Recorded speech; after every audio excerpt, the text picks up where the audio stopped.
Okay, so yeah, during your working years, think about it. We are just, paying the bills, taking care of our family, and saving for retirement. But I want you to tell us about the financial vortex that I mentioned because it can eat up more of our money than we'd probably like. Absolutely. Debt before retirement, if you do have some debt that is not tied to a mortgage, that can be a financial vortex for your cash flow in retirement. College savings, I even saw it recently for a spouse of a family just of late that still had college savings for the spouse that had went back to work to get a master's or doctorate, Oh. or their children's college savings. But this one is more insidious. It's caregiving. What a act of love to take care of an aunt, an uncle, a parent, but it has big effects on your retirement. In a recent survey, 39% of respondents had to leave the workforce to provide care for a loved one. 22% stepped away from a full-time job in a part-time position to provide care.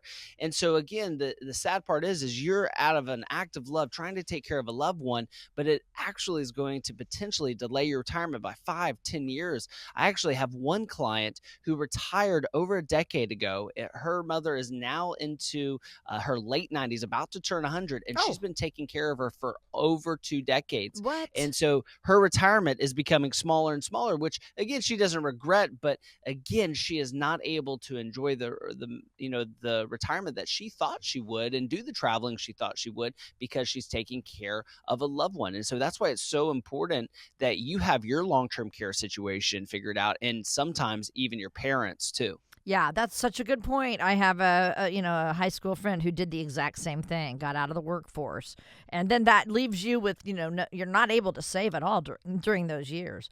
So I want to talk about, and this is what happened to my husband and I. We did not have a spending plan in place during our peak earning years. We were caught up in the whole raising the kids, running here and there on weekends to Mm. soccer tournaments, to dance, conventions, things like that, spending our money on our kids and then not saving. So explain, because here's where we are now trying to play catch up. Explain why it's so important to have that spending plan during our peak earning years. Well, it certainly is. I mean, lifestyle creep can eat into your ability to save more. I have many clients when they received promotions, they had their expectations increase faster than their earnings. And so this is so important. When you get a promotion, you get a cost of living Mm. adjustment, you have to split the difference. You have to share it with you and your future you. You have to say, all right, I just got a 5% bonus that I wasn't counting on, a promotion, a 5% increase in my salary. And so what I'm going to do is I'm going to do 3% for the future me and 2% for the current me. But what do most people do? They say, I'm at the peak earning capacity of my career. I deserve this. So I'm Mm. going to buy that boat that I've been longing to do. And they don't understand that 5 to 10 years prior to your retirement, that could be a huge windfall for your retirement, and push it forward where you need to be. Because remember, it takes so much assets to make sure that you stay permanently unemployed.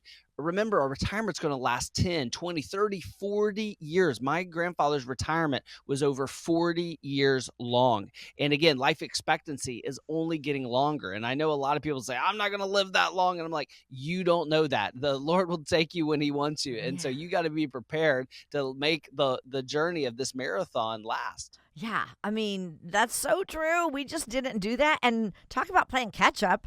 I'm almost 65. I hate to admit it, but for the last 10, 15 years, that's all we've been doing. We downsized because we were like, okay, we are not making ends meet. And I hated it, living paycheck to paycheck. And, it Mm, just was awful. I said, we got to get out of this big house because that's what we had done. Lifestyle right. creep, Bobby got the raise and we built a house. And so we're like, Right. okay, got to get out of this house. Kids are starting to go to college. And so we've downsized. Now we are completely And then out of come debt. back, downsize. The house is smaller. Wait, say that again. Say, When the house is smaller, they can't move back. That's the valuable lesson of that's so downsizing. true. We don't have the room now. I do miss it, but actually, I love our place. I really do. Now we're in a Sure. maintenance-free place. It's amazing, but we needed some guidance back then because we are just scrambling now. Trying to save for retirement. Talk about how a written retirement income strategy can help us stay on track. This is something you guys promote.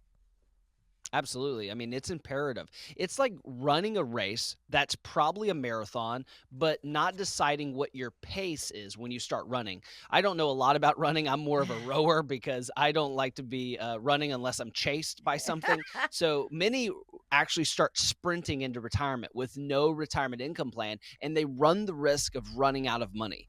But those who actually do the complete opposite, those who set their spending pace so slow with no retirement income plan, run the risk of missing out on great experiences. And that's the beauty of having a retirement income plan, not just having investments and portfolios and, these different statements you get in the mail. No, I'm talking about a retirement income plan that says, here's the threshold of how much I can spend without running out of money. And that's the permission slip I think both spouses are oftentimes looking for, is they want to know with confidence that they're not going to run out of money, but they can enjoy their money that they've worked so hard for, and they can enjoy the harvest of their really hard toil. All right. So we are offering a chance for listeners to come in, set up an appointment with you, have a discovery session complimentary. So here's the phone number 800-848-8768. You can also text the word SWAN if you're one person who likes to text like me. 800-848-8768. Put that in your phone, text the word SWAN. And you're buying, what do we say, an hour of Andrew's time to meet with him, talk to him about where you are on your retirement strategy, right, Andrew?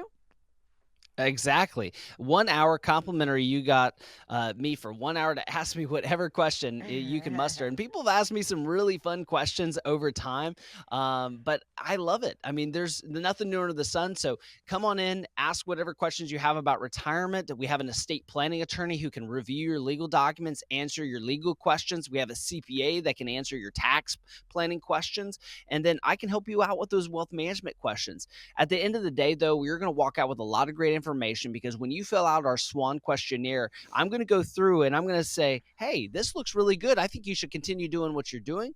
Or no, there's some changes that must be made so that you can be on the right track for retirement. And these tweaks can really add up to make sure that you have the retirement that you dreamed of. So give us a call at 1-800-848-8768. That's 1-800-848-8768. And remember the website, swan with a dash, a hyphen, capital.com, swan-capital.com. And you're listening to What Your Money Would Say with Andrew McNair of Swan Capital. So happy to have you along with us.